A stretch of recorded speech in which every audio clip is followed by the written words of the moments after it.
नमस्कार दोस्तों आज की वीडियो में हम क्लास 6 सामाजिक विज्ञान हमारे अतीत फर्स्ट भाग फर्स्ट का अध्याय नंबर 6 नए प्रश्न नए विचार के बारे में डिस्कस करेंगे। और इससे पहले मैंने अध्याय नंबर यानी कि 5 जो था चैप्टर नंबर 5 जो था वो डिस्कस किया था। अगर आपने चैप्टर नंबर 5 नहीं देखा तो इस वीडियो के डिस्क्रिप्शन में उसका लिंक दिया हुआ है, जहाँ से जाकर के आप अध्याय नंबर 5 देख सकते हैं। तो आइए आज के अध्याय नंबर 6 नए प्रश्न नए विचार को शुरू करते हैं। तो देखिए, जैसा कि आप डायग्राम में देख रहे हैं, अनघा निकली सैर पर।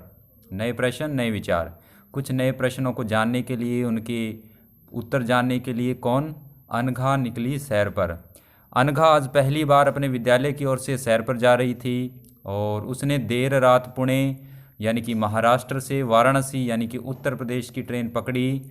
स्टेशन पर अनघा को छोड़ने आई उसकी माँ ने अध्यापिका से कहा, यानी कि उसकी माँ छोड़ने के लिए आई थी अनघा को।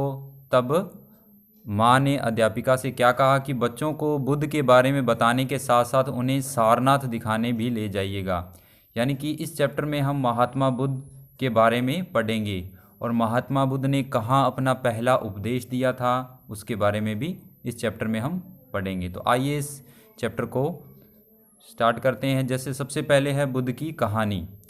तो बौद्ध धर्म के संस्थापक सिद्धार्थ थे, जिन्हें गौतम के नाम से भी जाना जाता था। यानी महात्मा बुद्ध जो थे उनका बचपन का नाम सिद्धार्थ था, जो बाद में महात्मा बुद्ध और गौतम के नाम से जाने गए।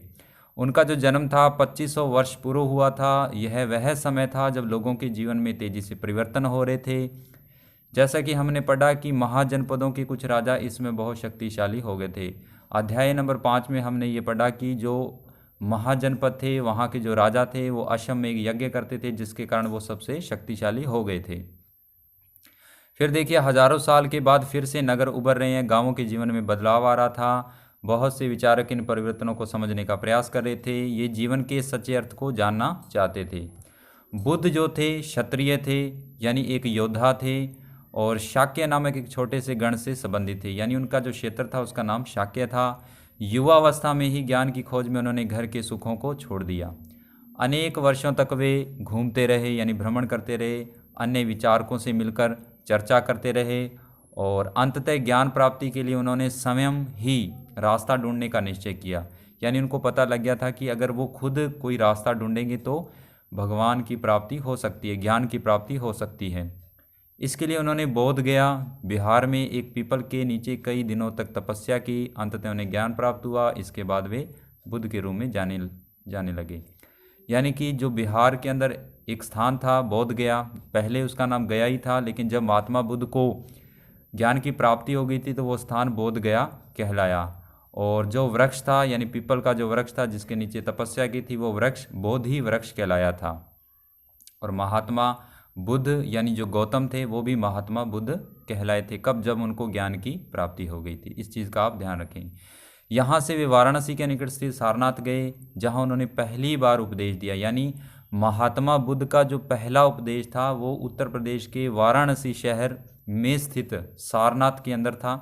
अब आपको सारनाथ का जो जगह है, क्षेत्र था जहाँ महात्मा बुद्ध ने पहली बार उपदेश दिया था, वो स्थान भी आपको दिखाएंगे। और इसके बाद वे बुद्ध कहलाए थे। तो कुशीनारा में मृत्यु से पहले का शेष जीवन उन्होंने पैदल ही एक स्थान से दूसरे स्थान की यात्रा करने और लोगों को शिक्षा देने में व्यतीत किया। उनकी जो मृत्यु हुई थी वो एक क्षेत्र था जिसका नाम था कुशीनारा, जहाँ उनकी मृत्यु हुई थी। तो देखिए, बुद्ध ने शिक्षा दी। बुद्ध ने क्या शिक्षा दी कि जीवन जो है, हमारा जो जीवन है वो दुखों और कष्टों से भरा हुआ है। ऐसी हमारी इच्छा और लालसाएं वो जो कभी भी पूरी नहीं होती है। हमारी जो भावनाएं हैं, हमारी जो इच्छाएं हैं, जो कभी संतुष्ट नहीं हो सकती, के कारण होता है। यानी जीवन में दुख कष्ट कब आते हैं? जब हमारी इच्छाएं पूर्ण नहीं होती। हम जब अपनी कुछ इच्छाओं को, जिनको पाने की हम कोशिश करते हैं, वो इच्छाएं पूरी हो जाती है, उसके बाद भी हमारे अंदर कुछ लालसाएं रह जाती है जिनको हम पूरा करने की कोशिश करते हैं। यानी हमारा पूरा जो जीवन है इन लालसाओं, इन इच्छाओं को पूरा करने में ही लग जाता है। फिर भी जाकर के ये इच्छाएं हमारी कभी भी पूरी नहीं हो सकती, इसलिए हमारा जीवन फिर कष्ट में हो जाता है। ये महात्मा बुद्ध कहते हैं। और फिर देखिए, बुद्ध ने इस लिप्सा को तृष्णा का नाम दिया है। यानी तृष्णा का मतलब लोभ, जो हमारे अंदर लालच है, लोभ है, इस चीज़ को उन्होंने कहा है। बुद्ध ने शिक्षा दी कि आत्म संयम बनाकर हम ऐसी लालसा से मुक्ति पा सकते हैं, यानी खुद पे कंट्रोल रखेंगे तो ऐसी जो ये हमारी लिप्सा है, जो हमारी इच्छाएं हैं, उन पे कंट्रोल किया जा सकता है। अब देखिए इस साइड में लिखा है सारनाथ स्तूप। इस इमारत को स्तूप के नाम से जाना जाता है। यहीं पर बुद्ध ने अपना सर्वप्रथम उपदेश दिया। इसी घटना की स्मृति में यह स्तूप का निर्माण किया गया। तो देखिए आपको दिखाते हैं, ये चित्र है, ये है सारनाथ स्तूप जहाँ महात्मा बुद्ध ने अपना पहला उपदेश दिया था। तो देखिए स्थान इस प्रकार का है। उन्होंने लोगों को दयालु होने, मनुष्यों के साथ साथ जानवरों के जीवन का भी आदर करने की शिक्षा दी। वे मानते थे कि हमारे जो कर्म हैं, हमारे जो परिणाम हैं, चाहे वो अच्छे हों चाहे बुरे हों, हमारे वर्तमान जीवन के साथ साथ बाद के जीवन को प्रभावित करते हैं। यानी जो हमारे कार्य हैं, हम जीवन में क्या क्या कार्य करेंगे, वो हमारे पूरे जीवन को, यानी कि हमारे जीवन का निश्चय करते हैं। वो पूरे कार्य हमारे जीवन को बनाते हैं, हमारे जीवन को सही और गलत का फैसला करने में, यानी कि सही ठहराते हैं या गलत ठहराते हैं। हमारा जीवन उन्हीं पे डिपेंड करता है, हमारे कर्मों पे, यानी हमारे द्वारा किए गए कार्यों पे। फिर देखिए बुद्ध ने अपनी शिक्षा सामान्य लोगों की भाषा में दी, यानी उस समय जो लोग उस भाषा को समझ सकते थे, जो लोगों की भाषा थी, उसी भाषा में महात्मा बुद्ध ने अपने उपदेश दिए। फिर देखिए नेक्स्ट है कि वेदों की रचना के लिए किस भाषा का प्रयोग हुआ था, इसका भी हम आगे जिक्र करेंगे। बुद्ध ने कहा कि लोग किसी शिक्षा को केवल इसलिए नहीं स्वीकार करें कि यह उनका उपदेश है, बल्कि वे उसे अपने विवेक से मापें, यानी कि अपनी बुद्धि का भी इस्तेमाल करें। तो ये सारनाथ स्तंभ था। फिर देखिए एक कहानी है, वैसे महात्मा बुद्ध के जीवन से रिलेटेड, उनकी लाइफ के अंदर, और यानी कि शिक्षा से रिलेटेड बहुत सारी कहानियाँ हैं। उनमें से एक फेमस कहानी है किस्सा गौतमी की कहानी। तो देखिए यह बुद्ध के विषय में एक प्रसिद्ध कहानी। एक समय की बात है, किस्सा गौतमी नामक एक महिला थी जिसके यानी कि पुत्र था, उसकी मृत्यु हो गई थी। वो इतनी दुखी हो गई कि अपने बच्चे को गोद में लिए हुए नगर की सड़कों में घूम रही थी, लोगों से प्रार्थना कर रही थी कि उसके पुत्र को जीवित कर दिया जाए। फिर किसी व्यक्ति ने उसे बताया कि इतने दूर स्थान पर एक व्यक्ति है जिसका नाम महात्मा बुद्ध है और वो तुम्हारे पुत्र को सही कर सकता है। फिर वो जो महिला थी, यानी किस्सा गौतमी जो थी, वो महात्मा बुद्ध के पास पहुंची। तो महात्मा बुद्ध ने कहा कि मैं तेरे बेटे को सही कर दूंगा, ठीक कर दूंगा, जीवित कर दूंगा, लेकिन उससे पहले तुम्हें एक कार्य करना होगा। मुझे एक मुट्ठी सरसों के बीज लाकर देने होंगे, लेकिन उन्होंने एक शर्त भी रखी कि ये बीज आप उस घर से लेकर के आओगे जिस घर में किसी की भी मृत्यु नहीं हुई हो।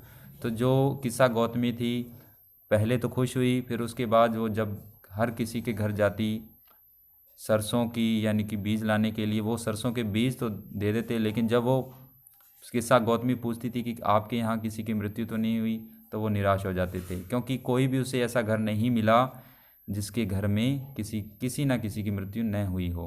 उसके बाद वो निराश हो गई। हालांकि उसको सत्य का पता लग गया कि जो मृत्यु है वो अमर है, यानी मृत्यु तो आनी ही आनी है, अगर जन्म हुआ है तो मृत्यु भी निश्चित ही आएगी।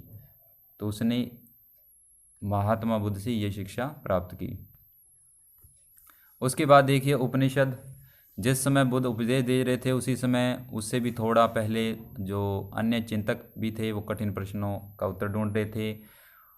उनमें से कुछ मृत्यु के बाद के जीवन के बारे में जानना चाहते थे कि मृत्यु के बाद जीवन कैसा होता है, कहाँ हम चले जाते हैं, या इसके बारे में जो भी उनके दिमाग में प्रश्न आ रहे थे वो पूछ रहे थे। और कुछ अन्य जो थे वो यज्ञों की उपयोगिता के बारे में जानने की उत्सुक थे। इनमें से अधिकांश चिंतकों का मानना था कि इस विश्व में कुछ तो ऐसा है जो स्थायी है और जो मृत्यु के बाद भी बचा रहता है। उन्होंने इसका वर्णन आत्मा तथा ब्रह्म तथा सार्वभौम आत्मा के रूप में किया है। वे मानते थे कि अंततः आत्मा और ब्रह्म एक ही है, यानी कि जब मृत्यु हो जाती है व्यक्ति की तो जो उसकी आत्मा है वो अमर हो जाती है, यानी परमात्मा आत्मा एक ही है। कुछ लोग ऐसा मानते थे। फिर देखिए ऐसे कई विचारकों का संकलन उपनिषदों में हुआ है। उपनिषद उत्तरवेदी ग्रंथों का हिस्सा थे, उत्तरवेदी ग्रंथों का हिस्सा, यानी उत्तरवेदिक काल में उपनिषद लिखे गए थे। तो उपनिषद का जो अर्थ है वो गुरु के समीप बैठना, गुरु के समीप बैठ करके ज्ञान को प्राप्त करना उपनिषद कहलाते हैं। इन ग्रंथों में अध्यापक व विद्यार्थियों के बीच बातचीत का संकलन किया गया है। प्राय ये विचार सामान्य वार्तालाप के रूप में प्रस्तुत किए जाते थे। तो देखिए उसके बाद फिर अब देखिए इधर भारतीय दर्शन की 6 पद्धति, षट या षट दर्शन बोलते हैं। इसमें देखिए 6 व्यक्तियों के नाम आएंगे।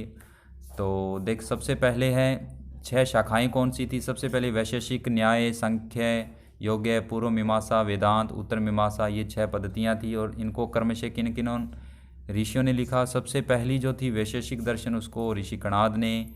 फिर जो न्याय दर्शन थी ऋषि गौतम ने। सांख्य दर्शन को कपिल के द्वारा, योग को पतंजलि, जैमिनी पूर्व मीमांसा और उत्तर मीमांसा को व्यास द्वारा लिखा गया। तो ये कुछ चीज़ें हैं, इम्पॉर्टेंट चीज़ें थी।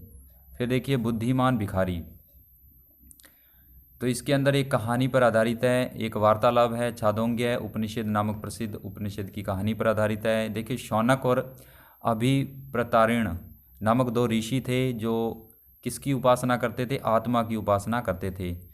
सार्वभौम आत्मा क्या होती है कि इस दुनिया में सर्वशक्तिमान आत्मा ही है, सब कुछ है आत्मा, उसकी पूजा करते थे। एक बार जो ही वे भोजन करने के लिए बैठे और तो एक भिखारी आया, भोजन मांगने लगा। शौनक ने कहा हम तुम्हें कुछ नहीं दे सकते। भिखारी ने पूछा विद्वजन आप किसकी उपासना करते हैं? तो अभी प्रतृण ने उत्तर दिया सार्वभौम आत्मा की। और इसका मतलब आप यह है कि सार्वभौम आत्मा संपूर्ण विश्व में विद्यमान है। ऋषियों ने कहा हाँ हाँ हम ये जानते हैं। भिखारी ने पूछा अगर ये आत्मा संपूर्ण विश्व में विद्यमान है तो मेरे अंदर भी विद्यमान है। मैं कौन हूँ? मैं भी तो इस विश्व का एक हिस्सा हूँ। यानी जिस आत्मा की तुम पूजा करते हो वो आत्मा मेरे अंदर भी समाहित है।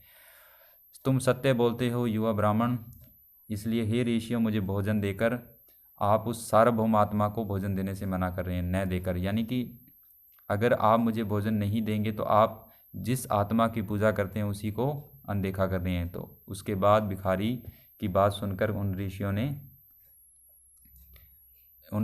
ने उनको यानी भिखारी को भोजन दे दिया। यानी भिखारी ने ये समझाया कि तुम आत्मा की पूजा करते हो तो आत्मा तो हर व्यक्ति के शरीर में निवास करती है, मेरे अंदर भी यानी भिखारी के अंदर भी आत्मा का निवास है, तो उसे भी भोजन दिया जाना चाहिए। तो ये चीज़ें थी। इन चर्चाओं में भाग लेने वाले अधिकांशतः पुरुष ब्राह्मण राजा होते थे। कभी कभी गार्गी जैसी स्त्री विचारकों का भी उल्लेख। उस समय एक महिला थी जो गार्गी नाम से प्रसिद्ध थी, जो कि एक विदुषी मानी जाती थी, यानी कि शिक्षित महिला मानी जाती थी, और जो वाद विवाद जब होता था उसमें भाग लेती थी। और निर्धन व्यक्ति इस तरह के वाद विवाद में बहुत ही कम हिस्सा लेते थे। एक तरह का प्रसिद्ध अपवाद सत्यकाम जाबाल का है। सत्यकाम जाबाल का दास का नाम उसकी दासी माँ के नाम पे पड़ा था और मन में सत्य जानने की इच्छा थी उसके अंदर। सत्यकाम जैसा कि नाम है उसके अंदर, यानी कि तीव्र इच्छा थी कि सत्य को जाने। तो उसने महात्मा बुद्ध के पास गया और महात्मा बुद्ध ने उसे अपने विद्यार्थी के रूप में स्वीकार किया था। बाद में उसे ज्ञान की प्राप्ति हुई थी। और उसके बाद उपनिषदों के कई विचारों का विकास बाद में शंकराचार्य के द्वारा किया गया, जिसके बारे में हम आगे पढ़ेंगे। फिर देखिए पाणिनि। पाणिनि कौन था? जो हम व्याकरण पढ़ते हैं आज के समय में व्याकरण पढ़ते हैं, पहले इसकी रचना संस्कृत में की गई थी और संस्कृत में व्याकरण की रचना करने का जो श्रेय है वो किसे जाता है? पाणिनि को जाता है। उन्होंने स्वर व्यंजनों को एक क्रम में रखा और आधार बनाकर सूत्रों की रचना की। उनके जो सूत्र है बीजगणित से मिलते जुलते हैं। उन्होंने लगभग 3000 लघु सूत्रों का रूपरेखा तैयार की। फिर देखिए ये था बौद्ध धर्म। अब पढ़ेंगे हम जैन धर्म। जैन धर्म महावीर स्वामी से रिलेटेड है। इसी युग में लगभग 2500 वर्ष पूर्व जैन धर्म के 24वें अंतिम तीर्थंकर महावीर स्वामी थे। उनके विचार थे और वो वज्जी संघ के लिच्छवी कुल के क्षत्रिय राजकुमार थे। वज्जी संघ क्या था? वज्जी संघ का मतलब है कि महाजनपद जो थे, अध्याय नंबर 5 में हमने पढ़ा, जो महाजनपद थे उसमें एक संगठन था जिसे वज्जी संघ के नाम से जाना जाता था। ये जो संघ था ये हर कार्य को मिलजुल कर पूरा करते थे। किसी भी योजना को बनाना है ये एक साथ बैठ कर के उस योजना के बारे में विचार विमर्श किया करते थे। तो ये उसी कुल के राजकुमार थे। और 30 वर्ष की आयु में उन्होंने घर बार छोड़ा, जंगल में चले गए। 12 वर्ष तक कठिन तपस्या की, एकाकी जीवन बिताया और उसके बाद उनको ज्ञान की प्राप्ति हुई। उनकी जो शिक्षा थी सरल थी। सत्य जानने की इच्छा रखने वाले प्रत्येक स्त्री पुरुष को अपना घर छोड़ देना चाहिए। अहिंसा के नियमों का कड़ाई से पालन करना चाहिए, यानी कि मारपीट है ये सारी चीज़ें छोड़ देनी चाहिए। हिंसा को छोड़कर अहिंसा का मतलब है ऐसे मार्ग पे चलना जहाँ आपको सिर्फ और सिर्फ सरल जीवन व्यतीत करने का यानी कि आदर मिले या सत्कार मिले या उद्देश्य हो आपका। उसके बाद है कि किसी भी जीव को कष्ट न देना चाहिए, न ही उसकी हत्या करनी चाहिए। महावीर का कहना था कि सभी जीव जीना चाहते हैं, यानी सभी जीव जंतु हैं वो भी जीना चाहते हैं और सभी के लिए जीवन प्रिय है। उनके लिए भी उनका जीवन प्रिय है। महावीर ने अपनी शिक्षा प्राकृत भाषा में दी, यानी जो आम लोगों की भाषा थी उस समय, उसी भाषा में महावीर स्वामी ने भी अपने उपदेश दिए। यही कारण है कि साधारण जन भी उनके द्वारा, अनुयायियों के द्वारा शिक्षाओं को समझ लिया गया अलग अलग क्षेत्रों में। अब देखिए, प्रचलन क्षेत्र के आधार पर उनके अलग अलग नाम थे। जैसे मगध में बोली जाने वाली प्राकृतिक भाषा को मागधी कहा जाता था। फिर देखिए, जैन नाम से महावीर के अनुयायियों को भोजन के लिए भिक्षा मांगकर सादा जीवन बिताना पड़ता। जैन धर्म के जो अनुयायी थे उनको सादा जीवन बिताना पड़ता था और भोजन करने के लिए उनको भिक्षा मांगनी पड़ती थी। हालांकि उनका बहुत ज़्यादा समय तो ध्यान में चला जाता था, जो बचता था समय उसमें वो भिक्षा मांग के आते थे, इसलिए उनको भिक्षुक कहा जाता था। भिक्षुक और भिक्षुणी, महिला को भिक्षुणी कहा जाता था। उन्हें ब्रह्मचर्य का पालन करना पड़ता था, सब कुछ त्यागना पड़ता था, ये चीज़ें हैं। अब देखिए, जैन शब्द का अर्थ क्या है? विजेता। किससे निकला है? जिन से निकला है। जिन शब्द से जैन शब्द की उत्पत्ति हुई है, जिसका अर्थ है विजेता। महावीर के लिए जिन शब्द का प्रयोग क्यों हुआ, इसके बारे में हम पढ़ेंगे। देखो, अधिकांश व्यक्तियों के लिए ऐसे कड़े नियमों का पालन करना बहुत कठिन था, फिर भी हजारों व्यक्तियों ने इस नई जीवन शैली को जानने के लिए अपने घरों को छोड़ दिया और वो ही भिक्षु और भिक्षुणी कहलाए थे। भोजन प्रदान करने की सहायता, और वहाँ के जो आम जनता थी वो भी इन भिक्षु और भिक्षुणियों को भोजन प्रदान किया करते थे और बदले में ये उनके उपदेश को सुना करते थे। अब देखिए, जैन धर्म व्यापारियों ने समर्थन किया। किसानों के लिए नियमों का पालन करना थोड़ा कठिन था, क्योंकि फसल की रक्षा के लिए उन्हें कीड़ों मकोड़ों को मारना पड़ता था। लेकिन धीरे धीरे ये जो जैन धर्म था गुजरात, तमिलनाडु, कर्नाटक में फैला। शिक्षाएं मौखिक रूप में रही थी, यानी कि बैठ करके उनको उपदेश दिए जाते थे।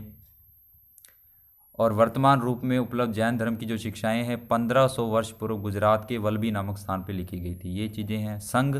संघ हमने अध्याय नंबर 5 में पढ़ा है। संघ का मतलब है संगठन। महावीर और बुद्ध दोनों का मानना था कि घर का त्याग करने पर ही सच्चे ज्ञान की प्राप्ति हो सकती है। उन्होंने संघ नामक संगठन बनाया जिसमें घर त्याग करने वाले व्यक्ति एक साथ रह सकें। उनके जो उपदेश हैं, यानी बौद्ध भिक्षुओं के जो उपदेश हैं, विनय पिटका नामक ग्रंथ में मिलते हैं। उससे हमें पता चलता है कि संघ में पुरुषों और स्त्रियों के रहने की अलग अलग व्यवस्था थी। सभी व्यक्ति संघ में प्रवेश ले सकते थे। हालांकि संघ में प्रवेश के लिए बच्चों को अपने माता पिता से, दासों को अपने स्वामी से, राजा को यहाँ काम करने वाले लोगों को राजा से, कर्जदारों को अपने देनदारों से अनुमति लेनी पड़ती थी। स्त्री को, एक महिला को अपने पति से अनुमति लेनी पड़ती थी। किस लिए? संघ जो था उसमें प्रवेश के लिए। सादा जीवन जीते थे वे। अपना अधिकांश समय ध्यान में बिताते थे। दिन का एक निश्चित समय शहरों और गांवों में जाकर भिक्षा मांगते थे, इसलिए उनको भिक्षु और भिक्षुणी कहा जाता था। एक दूसरे की सहायता करते थे और जब कोई आपस में लड़ाई होती थी उसका निपटारा भी करते थे, बैठ के किया करते थे। देखिए, संघ में प्रवेश करने वालों में कौन कौन शामिल थे? ब्राह्मण, क्षत्रिय, व्यापारी, मजदूर, नाई, गणिकाएँ, दास शामिल थे। इनमें कई लोगों ने बुद्ध की शिक्षाओं के विषय में कहा। कुछ लोगों ने संघ में अपने जीवन के विषय में सुंदर कविताएं भी लिखी।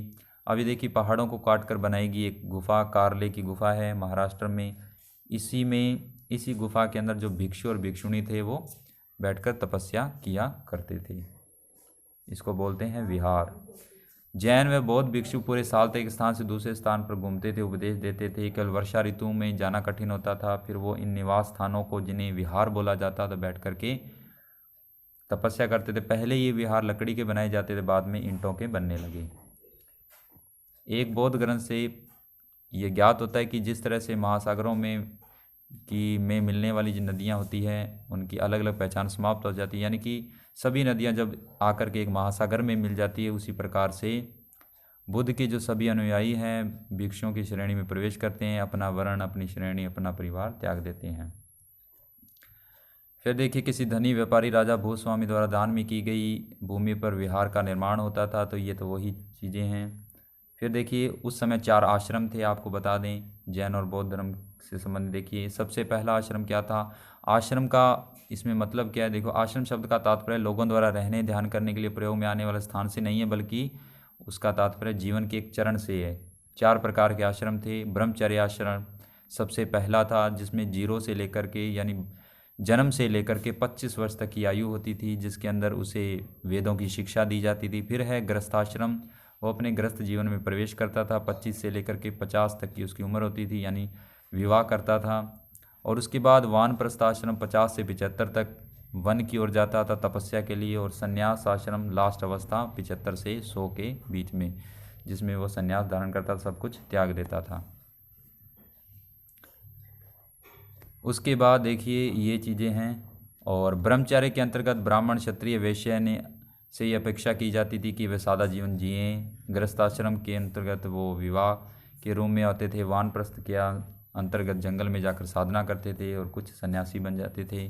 तो ये 4 आश्रम थे। प्राय स्त्रियों को वेद पढ़ने की अनुमति नहीं थी, लेकिन फिर भी पतियों के द्वारा किए जाने वाले आश्रम का अनुसरण वो करती थी, यानी जो वो जैसा पति उनका कार्य करते थे वैसे ही उनके पीछे पीछे वो भी वैसे ही कार्य करती थी। ठीक है, अब देखिए कुछ और है ईरान से। अब देखिए एक धर्म है पारसी धर्म, उसके बारे में है कि जरथुस्त्र एक ईरानी पैगंबर थे। उनकी शिक्षाओं का जो संकलन है उनके ग्रंथ जैव अवस्था में संग्रहित है।